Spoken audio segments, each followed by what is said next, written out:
Here's a quadratic with an x squared term and an x term and a constant. So I will bust out this quadratic formula to help me. And I'm going to start by figuring out what b squared minus 4ac is.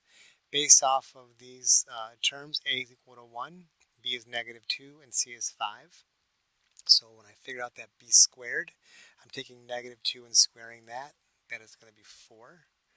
And then negative 4ac is negative 4 times 1 times 5 is going to be negative 20. If I combine these values together, they are enemies. They make a negative 16. So when I go to solve my quadratic, I'll take the opposite of b, which is 2, plus or minus the square root of this value that I found, negative 16, all over 2 times a. And I'm going to focus all my attention on this part right here.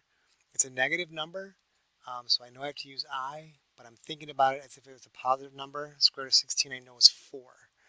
So I know I'm going to have a 4, but because what I square rooted was negative, I'll throw an I on there. All that will be over 2. I'm going to look at each of these coefficients, and if they have a common factor, I'm going to divide that through. 2, 4, and 4 are all divisible by 2. If I divide this by 2, I get 1. That one you need to have because something has to be there. Then if I divide this by 2, it's 2 with an I. And then if I divide this by 2, it'll be 1.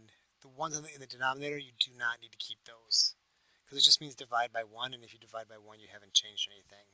So that is going to be my final answer.